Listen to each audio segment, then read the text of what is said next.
Act the first scene 1 enter Dian, Claremont, and Throssline Clee. Here's no lords nor ladies. Dian. Credit me, gentlemen, I wonder at it. There received strict charge from the king to attend here. Besides, it was boldly published that no officer should forbid any gentleman that desired to attend and hear. Clee. Can you guess the cause? Dian. Sir, it is plain, about the Spanish prince, that's come to marry our kingdom's heir and be our sovereign.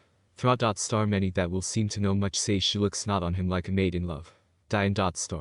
Faith, sir, the multitude, that seldom know anything but their own opinions, speak that they would have, but the prince, before his own approach, received so many confident messages from the state, that I think she's resolved to be ruled. Clee. Sir, it is thought, with her he shall enjoy both these kingdoms of Sicily and Calabria.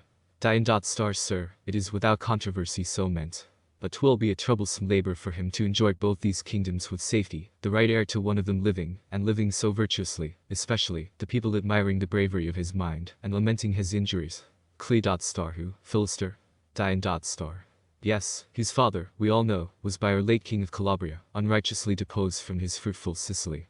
Myself drew some blood in those wars, which I would give my hand to be washed from. Clee. Sir, my ignorance in state policy will not let me know why, Philaster being heir to one of these kingdoms, the king should suffer him to walk abroad with such free liberty. Dian. Sir, it seems your nature is more constant than to inquire after state news. But the king, of late, made a hazard of both the kingdoms, of Sicily and his own, with offering but to imprison Philaster, at which the city was in arms, not to be charmed down by any state order or proclamation, till they saw Philaster ride through the streets pleased, and without a guard. At which they threw their hats and their arms from them, some to make bonfires, some to drink, all for his deliverance. Which wise men say is the cause the king labors to bring in the power of a foreign nation to awe his own with. Enter Galatea, a lady and Megra. See, the ladies. What's the first? Dian. A wise and modest gentlewoman that attends the princess. Clee. The second. Dian. She is one that may stand still discreetly enough, and ill-favoredly dance her measure, simper when she is courted by her friend, and slight her husband. Clee. The last. Dian. Faith, I think she is one whom the state keeps for the agents of our confederate princes. She'll cog and lie with the whole army, before the league shall break. Her name is common through the kingdom, and the trophies of her dishonor advance beyond Hercules' pillars. She loves to try the several constitutions of men's bodies, and, indeed, has destroyed the worth of her own body, by making experiment upon it for the good of the commonwealth. Clee. She's a profitable member. Meg. Peace, if you love me. You shall see these gentlemen stand their ground and not court us. Gal. What if they should? La. What if they should? Meg. Nay, let her alone. What if they should? Why, if they should, I say they were never abroad. What foreigner would do so? It writes them directly untraveled. Gal. Why, what if they be? La. What if they be? Meg. Good madam, let her go on. What if they be? Why, if they be, I will justify, they cannot maintain discourse with a judicious lady, nor make a leg, nor say excuse me. Gal. Ha, ha, ha, Meg. Do you laugh, madam? Dian. It desires upon you, ladies, Meg. Then you must sit beside us. Dian. I shall sit near you then, lady. Meg. Near me, perhaps, but there's a lady endures no stranger, and to me, you appear a very strange fellow. La. Methinks he's not so strange, he would quickly be acquainted. Thra. Peace, the king. Enter King, Pharamond, Arethusa, and train King. To give a stronger testimony of love than sickly promises, which commonly in princes find both birth and burial, in one breath, we have drawn you, worthy sir, to make your fair endearments to our daughter. And worthy services known to our subjects, now loved and wondered at. Next, our intent to plant you deeply our immediate heir both to our blood and kingdoms. For this lady, the best part of your life, as you confirm me, and I believe, though her few years and sex yet teach her nothing but her fears and blushes, desires without desire, discourse and knowledge, only of what herself is to herself, make her feel moderate health, and when she sleeps, in making no ill day, knows no ill dreams. Think not, dear sir, these undivided parts, that must mold up a virgin, are put on to show her so, as borrowed ornaments to speak her perfect love to you, or add an artificial shadow to her nature. No, sir, I boldly dare proclaim her yet no woman. But woo her still, and think her modesty a sweeter mistress than the offered language of any dame, were she a queen, whose eye speaks common loves and comforts to her servants. Alas, noble son, for so I now must call you, what I have done thus public, is not only to add a comfort in particular to you or me, but all, and to confirm the nobles and the gentry of these kingdoms, by oath to your succession, which shall be within this month at most. Thra. This will be hardly done. Clee. It must be ill done, if it be done. Dian. When 'tis at best, 'twill be but half done, whilst so brave a gentleman is wronged and fling off. Thra. I fear. Cle dot star who does not. Dian dot star I fear not for myself, and yet I fear too. Well, we shall see, we shall see. No more. Fa dot star kissing your white hand, mistress, I take leave to thank your royal father, and thus far to be my own free trumpet. Understand, great king, and these are subjects, mine that must be, for so deserving you have spoke me, sir. And so deserving I dare speak myself, to what a person, of what eminence, ripe expectation, of what faculties, manners and virtues, you would wed your kingdoms, you and me have your wishes. Oh, this country! By more than all the gods, I hold it happy, happy in their dear memories that have been kings great and good, happy in yours that is, and from you, as a chronicle to keep your noble name from eating age, do I opine myself most happy. Gentlemen, believe me in a word, a prince's word, there shall be nothing to make up a kingdom mighty and flourishing, defensed, feared, equal to be commanded and obeyed, but through the travails of my life I'll find it, and tie it to this country. By all the gods, my reign shall be so easy to the subject, that every man shall be his prince himself, and his own law, yet I his prince and law. And, dearest lady, to your dearest self, dear in the choice of him whose name and lustre must make you more and mightier, let me say, you are the blessedst living. For, sweet princess, you shall enjoy a man of men to be your servant, you shall make him yours, for whom great queens must die. Thra dot star. Miraculous, Cle dot star this speech calls him Spaniard, being nothing but a large inventory of his own commendations. Dian dot star I wonder what's his price, for certainly he'll sell himself, he has so praised his shape. Enter Philaster, but here comes one more worthy those large speeches, than the large speaker of them. Let me be swallowed quick, if I can find, in all the anatomy of yon man's virtues, one sinew sound enough to promise for him, he shall be constable. By this son, he'll ne'er make king unless it be for trifles, in my poor judgment. Phi dot star kneeling. Right noble sir, as low as my obedience, and with a heart as loyal as my knee, I beg your favor. King dot star rise, you have it, sir. Philaster rises. Dian dot star mark but the king, how pale he looks. He fears. Oh, this same worsened conscience, how it jades us. King dot star speak your intents, sir. Phi dot star shall I speak 'em freely. Be still my royal sovereign. King dot star is a subject, we give you freedom. Dian dot star, now it heats.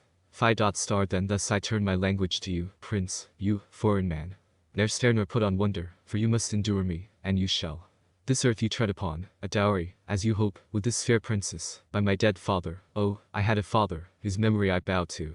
Was not left to your inheritance, and I up and living, having myself about me and my sword, the souls of all my name and memories, these arms and some few friends beside the gods, to part so calmly with it, and sit still and say, I might have been.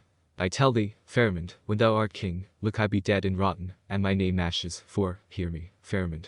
This fairy ground thou goest on, this fat earth, my father's friends made fertile with their faiths, before that day of shame shall gape and swallow thee and thy nation, like a hungry grave, into her hidden bowels.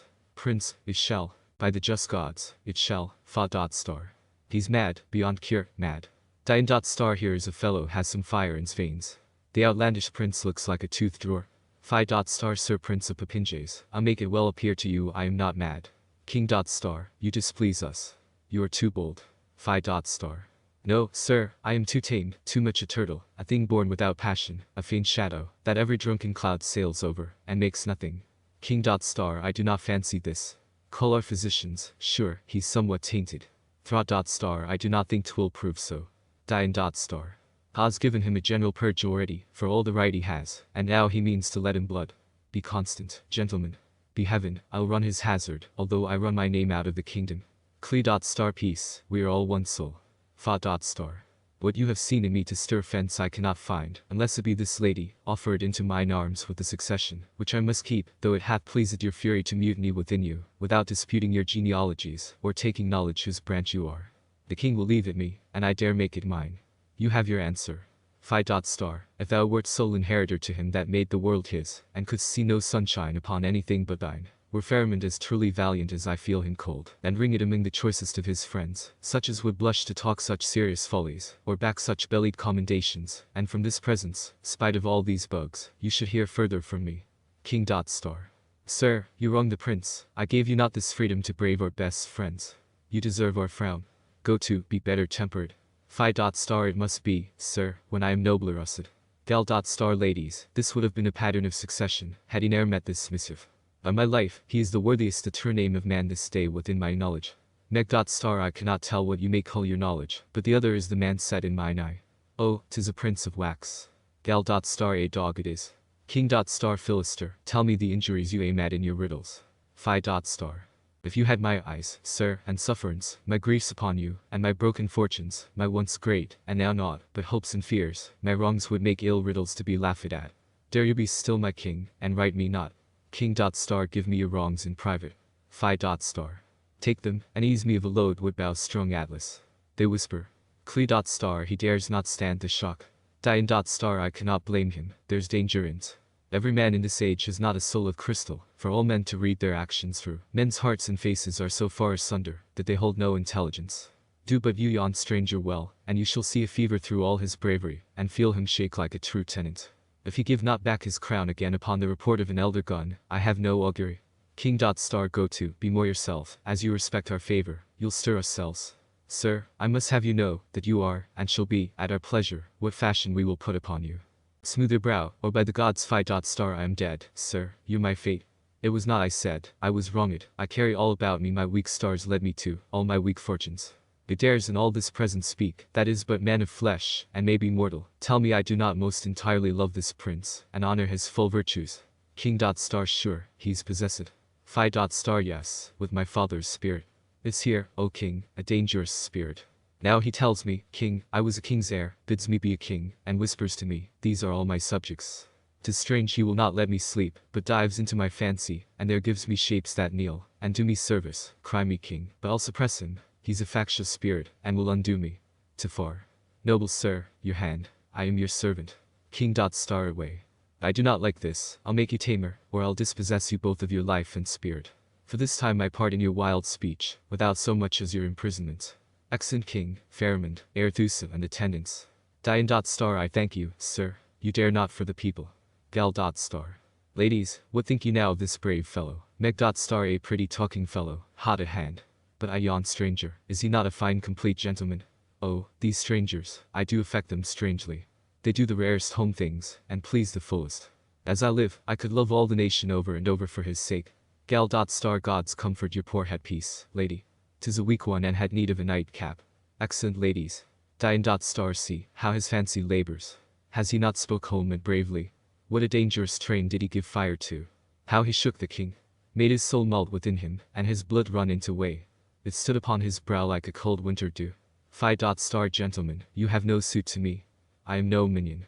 These stand, methinks, like men that would be courtiers, if I could well be flattered at a price not to undo your children. You're all honest.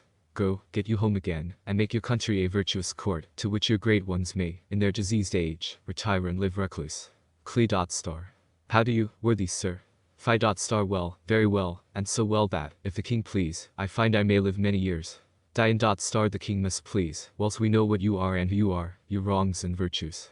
Shrink not, worthy sir, but add your father to you, in whose name we waken all the gods, and conjure up the rods of vengeance, the abused people, who, like to raging torrents, shall swell high, and so begirt the dens of these male dragons, that, through the strongest safety, they shall beg for mercy at your sword's point. Phi. Friends, no more, our ears may be corrupted, 'tis an age we dare not trust our wills to. Do you love me? Thra. Do we love heaven and honor? Phi. My lord Dian, you had a virtuous gentlewoman called you father. Is she yet alive? Dian. Most honored sir, she is, and, for the penance but of an idle dream, has undertook a tedious pilgrimage. Enter lady. Phi. Is it to me, or any of these gentlemen, you come? Lady. To you, brave lord, the princess would entreat your present company. Phi. The princess send for me. You are mistaken. Lady. If you be called Philaster, 'tis to you. Phi. Kiss her fair hand, and say I will attend her. Exit lady. Dian. Do you know what you do? Phi. Yes, go to see a woman. Cle. But do you weigh the danger you are in? Phi. Danger in a sweet face. By Jupiter, I must not fear a woman. Thra. But are you sure it was the princess sent? It may be some foul train to catch your life. Phi. I do not think it, gentlemen, she's noble. Or I may shoot me dead, or those two red and white friends in her cheeks may steal my soul out, there's all the danger in't. But, be what may, her single name hath armed me. Exit. Dian. Go on, and be as truly happy as thou art fearless. Come, gentlemen, let's make our friends acquainted, lest the king prove false. Excellent.